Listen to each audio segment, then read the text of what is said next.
The Minecraft movie has had an overwhelmingly positive reception in the passing weeks, as fans of the franchise flock to their local theaters to see their favorite game brought to life on the big screen. There are countless things about the movie I could rave about, from the outstanding graphics to the golden one-liners, but the thing that stuck out most was the heartfelt ending. The Minecraft movie is a story you'll leave the theater feeling good about, as it promotes a positive message and provides each protagonist with a personalized happy ending. I'm quite pleased with how the movie concluded, but I can't help wondering what alternative endings might have looked like, which I'll explore in today's video. Yeah, right. And that was the only one I had. Number 1. Henry Stays Behind. In the opening of the Minecraft movie, Steve narrates the events in his life that drove him to discover the overworld. Unlike most children his age, his imagination and curiosity led him towards the mines, where he was discouraged from exploring. Instead of following his instincts, he tried to conform to society's standards, only to discover how miserable he felt. One day, well into adulthood, he decided to pursue his childhood dreams and explore the mines, where he found the portal to the overworld. There, he could be anyone and do anything. He finally found a place where he belonged, where his ideas made positive changes for those who had lived there, and before he knew it, he had a reputation as a local hero. Steve's story parallels Henry's, who struggles to fit in with his peers. Steve learns how to embrace his strengths and passions while living in the overworld, and at the end of the movie, he decides to follow his new friends back to Earth because he has the inner strength to live in a world that actively tries to fight against him. In contrast, in a scene earlier in the movie, Henry admits that he struggles to fit in back home and that others don't understand his creations. When Natalie reinforces his insecurities, he entertains the idea of staying in the overworld. Since Steve decides to return home at the end of the movie, Henry could have taken his place in the overworld. It's clear that the peaceful mobs like the villagers are ill-equipped to defend themselves when their enemies attack, and they could use someone with fresh ideas to help protect them and rebuild their villages after the battles with Malgosha. Henry could have become the overworld's champion and the next primary protagonist of the franchise. Who are you? I am Steve. Number 2. Malgosha wins. In a movie featuring such unique and quirky heroes, the villain must stand out just as much. I loved Malgosha's dry humor and cynicism throughout the movie because they starkly contrasted the more quick-witted and slapstick bits delivered by the other characters. Her backstory was unlike most villains in modern media, as she had humble beginnings as a hopeful dancer. Like Steve and the rest of the misfits, she had a creative spark from a young age that her society frowned upon. But instead of embracing her talent, she took their lessons to heart and became the cruelest leader in the overworld. Like her predecessors, she shunned any form of creative expression and wanted to spread the darkness of the Nether to the other realms so that she and her people could prosper. She planned to block out the overworld sun with the Orb of Dominance, casting everything in perpetual shadow until every living thing eventually withered. If the writers wanted to leave the movie on a compelling cliffhanger, allowing Malgosha to succeed could have been the perfect opportunity. A place with no joy or creativity at all. You! What are you making? Number 3. Steve rules the overworld. When Steve first arrived in the overworld, it didn't take him long to learn the law of the land. The film's beginning gives the audience a montage of his experiences, allowing us to witness his ascension from newcomer to master builder.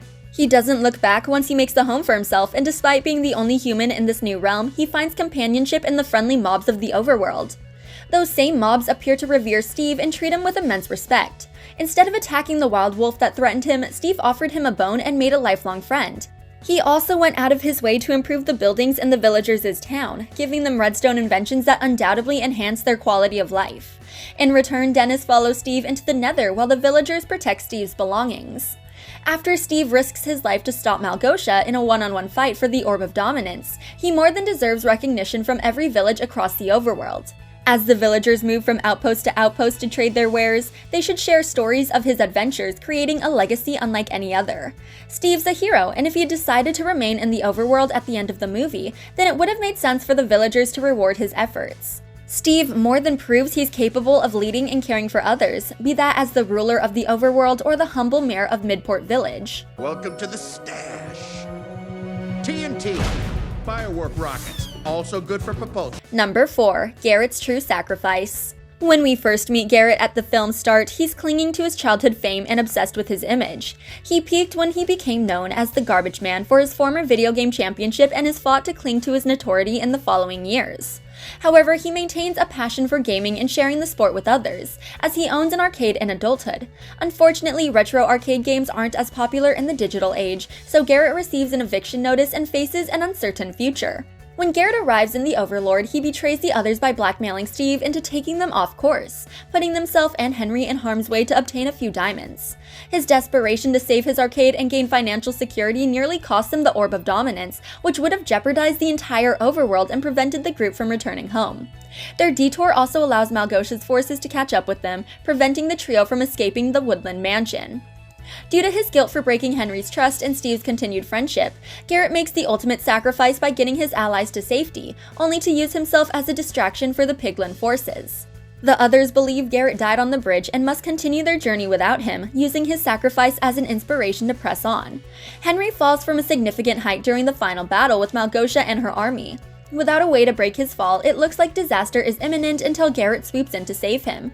The movie uses Garrett's death as a misdirection for this plot twist, allowing the entire party to return home at the end of their adventure.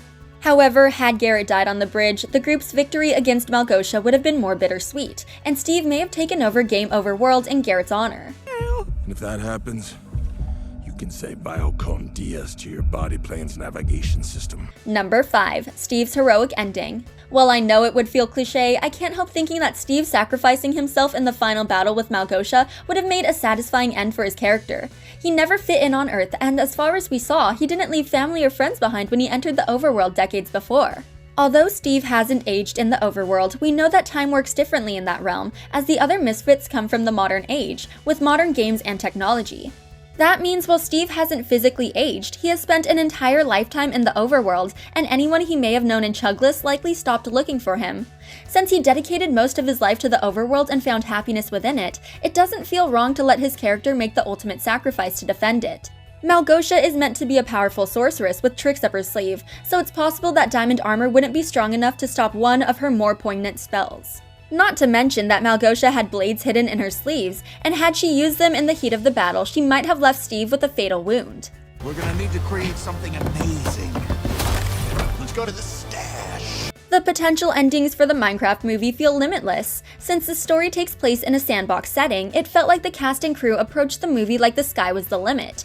Although I was sitting on the other side of the screen, I could feel how much fun the actors had while shooting some of these scenes, even the ones that were bringing their story to a close.